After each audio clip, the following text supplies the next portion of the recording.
ternyata itu adalah gambar Bored Ape Yacht Club yang hanya di flip aja, ternyata ketahuan sama OpenSea-nya, akhirnya di blok dan nggak bisa diperjualbelikan lagi.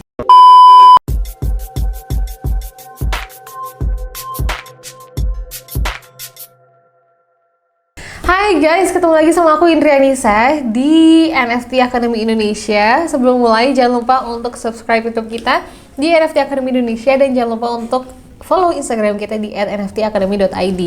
Dan kali ini aku membahas 5 alasan kenapa NFT itu terjual mahal. Tapi sebelum masuk ke materi, seperti biasa aku mau disclaimer dulu. Mau ngingetin bahwa kita bukan penasehat keuangan teman-teman semua, dan juga hanya teman-teman yang tahu tujuan finansial teman-teman dan juga kemampuan finansial teman-teman itu seperti apa. So, informasi yang kita berikan juga sewaktu-waktu dapat berubah ya. So, tetap daya, do your own research. Banyak orang yang bertanya-tanya juga nih, kenapa NFT itu bisa ada yang terjual mahal, ada yang bisa terjual puluhan ribu, ratusan ribu, jutaan, bahkan puluhan juta, bahkan miliaran rupiah loh teman-teman. Nah, tapi harga itu di luar dari gas fee ya. Banyak juga yang bingung kenapa ya harga itu bisa berbeda, padahal aku udah bikin art yang sedemikian rupa, art yang berbeda dari yang lain, tapi kenapa harga jualnya masih rendah dibanding yang lain gitu kan. Nah, sekarang aku membahas kenapa NFT bisa terjual mahal dan kenapa ada yang murah juga. Nah, untuk yang pertama, ketika kamu ingin membuat atau membuat suatu project dari NFT, kalian harus perhatikan originalitas dari suatu project itu sangat-sangat diperhatikan. Dan juga tentunya ketika aku coba scroll di marketplace NFT, salah satunya itu OpenSea, ada juga beberapa project yang memang dia original, dia buatan dia. Ada juga yang memang ATM ya, ngamati tiru modifikasi, kayak warna-warnanya sama, terus juga bentukan karakternya sama, tapi ada beberapa aksesoris yang berbeda kayak gitu. Ada juga yang malah jiplak toh gitu ya. Bahkan kalau yang jiplak itu bisa juga dikenain haki sama atau pelanggaran sama OpenSea-nya. Kayak waktu itu aku sempet ada project apa, aku lupa. Jadi dia buat sebuah project yang ternyata itu adalah gambar Bored Ape Yacht Club yang hanya di flip aja, ternyata ketahuan sama OpenSea-nya, akhirnya di blok dan nggak bisa diperjualbelikan lagi kayak gitu. Jadi memang originalitasnya itu sangat-sangat diperhatikan. Jadi teman-teman jika ingin membuat salah satu karya dari atau project NFT ya harus banget karya itu tuh orisinil, bener-bener buatan teman-teman dan itu ide dari teman-teman, atau ATM juga boleh banget ya, tapi asal jangan jiplak ya. Oke, inget jangan jiplak karena itu bisa diblokir dan juga itu adalah salah satu pelanggaran juga. And selain originality, teman-teman juga wajib memperhatikan yang nomor 2, ini uniqueness atau keunikan dari NFT tersebut. Nah, setiap NFT itu punya keunikan masing-masing, setiap project ada keunikannya, mau keunikan dari gambarnya, atau artnya itu sendiri, atau juga keunikan dari jumlah supply-nya. Kalau teman-teman sudah sering mencari whitelist, atau lihat project-project yang udah pernah ada, teman-teman pasti memperhatikan jumlah supply. Ada yang supply-nya 8888, ada 9999, ada yang cuma 555 aja, dan lain sebagainya. Semakin sedikit angka supply-nya, itu artinya semakin unik, karena ya kalau misalnya di dunia kita offline ya, kita bisa bilang kalau itu limit edition, hanya ada misalnya 555 atau 555 jenis art yang seperti itu, kayak gitu ya. Jadi ya keunikan bisa naikin value dari NFT tersebut. Nah, nomor 3 ada rarity. Setiap project itu dia punya beberapa NFT yang emang dibuat secara rare. Misalnya gambar monyet nih. Kalau monyet yang pada umumnya pakai baju biasa, pakai kaos. Nah, kalau yang rare ini dia pakai bajunya warna emas atau pakai kalung emas dan lain sebagainya.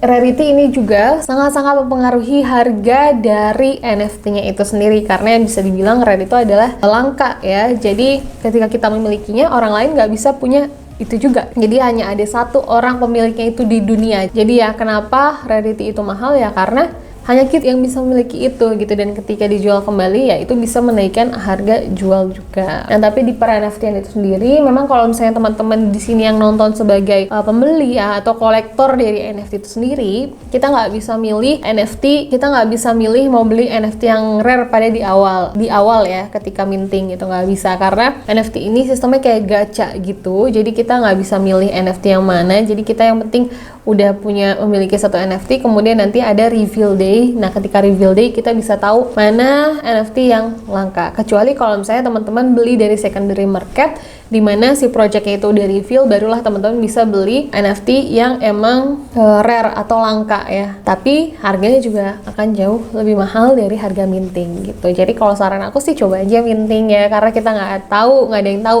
kamu bakal dapet yang rare atau enggak. Siapa tahu kalau kamu beruntung bakal dapet yang rare, tapi tetap dayar ya, di your own research. Oke, nomor 4 di sini ada ownership dan juga kepemilikan.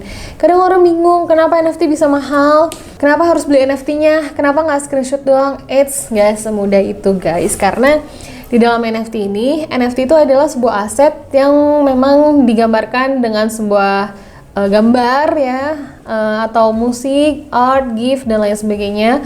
Nah, di NFT tersebut ada yang namanya kepemilikan atau ownership.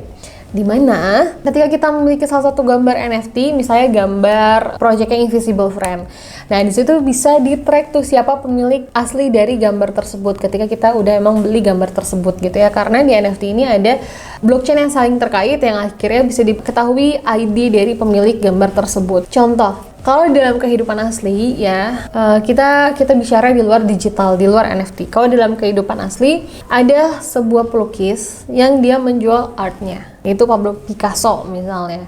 Dan Pablo Picasso ini membuat gambar gunung. Kalau misalnya orang seni asli, dia akan tahu ciri khas dari Pablo Picasso tersebut. Namun sayangnya saat ini di dunia banyak banget orang yang klaim bahwa itu lukisan Pablo Picasso padahal palsu gitu ya. Banyak banget lukisan palsu dari Pablo Picasso. Nah, cara membedakan yang asli dan yang palsu sehingga harganya bisa naik adalah orang yang ngerti ya, pasti akan tahu ciri khas dari Pablo Picasso. Tapi apa boleh buat kalau orang lain bisa meniru khas dari Pablo Picasso tersebut ya, akhirnya kita nggak bisa ngebedain gitu ya, mana yang asli mana yang palsu, sehingga harga yang palsu juga bisa naik juga ya, karena mirip dengan lukisan asli. Nah, berbeda di dunia NFT. Kalau di dunia NFT, ketika kita memiliki suatu aset berupa gambar, kita bisa tahu siapa pemilik asli tersebut. Jadi misalnya aku punya salah satu art nih, gambar ini ya, Invisible Friend misalnya, kemudian ada Teh Dinda misalnya, ada Dinda namanya teman aku.